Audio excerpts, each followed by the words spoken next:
Have you ever been to one of them old pioneer settlements? A step back in time, a living museum where demonstrators would demonstrate crafts and tell stories of the olden days? Well, right here at Panhandle Pioneer Settlement in Blountstown, Florida, we had just that experience. We had our Pioneer Day and Goat Day, and I got a little video and I want to show you all about it. Jill and I have been work camping down here at the Panhandle Pioneer Settlement for about 10 weeks now, and we're really enjoying our time here. We learned all of our duties and responsibilities with each passing event. Today we have the pleasure of hosting Pioneer Day, the settlement's annual fall festival featuring vendors, music, and demonstrations of cooking and other aspects of the pioneer life. And it is held in conjunction with Blountstown Rotary Club's annual Goat Day. For the day to be complete, we had board members, volunteers, work campers demonstrating history from the pioneers' perspective, skills from the past, talking about the old ways and how things were a little bit different back then. The Pioneer Settlement is a living history museum and a landmark in Blountstown, Florida. It has a collection of 18 historical buildings dating from the 1820s to the 1940s. It's situated on 5 acres and it represents an idyllic farming community. During the year, the settlement is home to numerous events and festivals and offers classes on the trades and crafts of the past. So here's a look at Pioneer Day. It started off as a foggy day. It gave way to beautiful blue skies and a slight breeze, perfect for wandering the grounds of the old pioneer settlement and checking out the sights to see.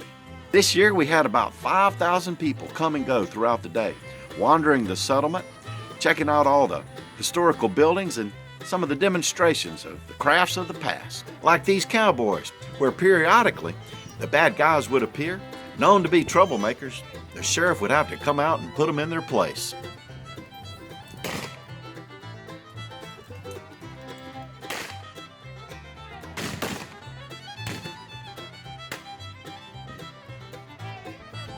Yes, sometimes it'd end up in a gunfight, and sometimes they'd end up here, in the cemetery.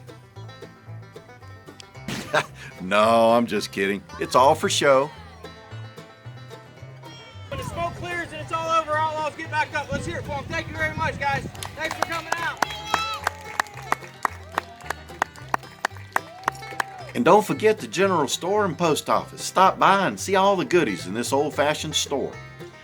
Local made jams, syrup, handmade knives, arrowheads, candies, and a Coke from this old-fashioned cooler, and a whole lot more. And everyone loves to ring the bells. If you come here and you're walking around, just ring those bells. That's what they're there for, so you can ring the bells.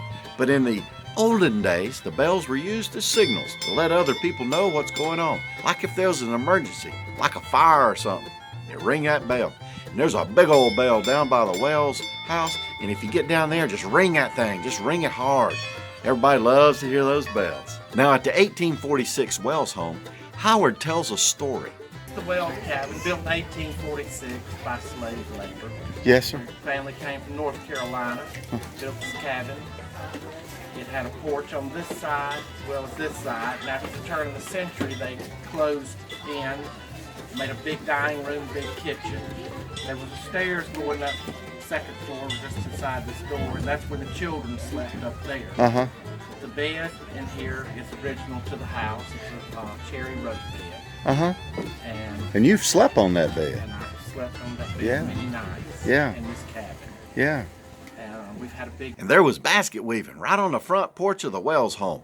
You could watch the demonstrator demonstrate how the baskets were woven, or you could purchase one of the baskets right here. And right next to the Wells log home, Lawana was cooking at the smokehouse. She was demonstrating cooking on an open fire, and she cooked up some crackling, some beans, and some red sausages. And the children got to shell some corn using an old-fashioned corn sheller. Then Lawana was telling a story about how the pioneers processed a hog, eating everything right down to the foot. They used their old lard and made homemade soap. And the wash pot, they put their old lard one day out of the year. One day out of the year, everybody made soap out of the old lard. They used lye and ashes out of the fireplace. And then there's Dr. Dowlings' office, a place where the local community would come for doctor's visits. And if he wasn't in the office, Just ring that bell. He'll come running from his nearby home.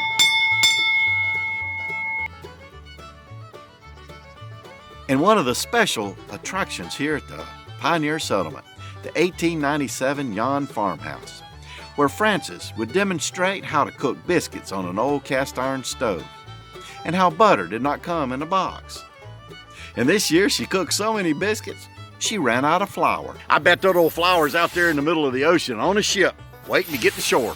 And at a small farmhouse on the edge of the woods, Rita tells the story about the Chasin log home. It is my family cabin. As a little girl, I was raised and grew up coming between my grandmother Tatum's house and the Chasin cabin. So there's a picture on the mantle that has my grandmother as a little girl of about 10, my great-grandmother Sally, her sister Bertha, and her sister Emily, which we called Aunt Mamie, and Aunt Mamie didn't die till I was about 16.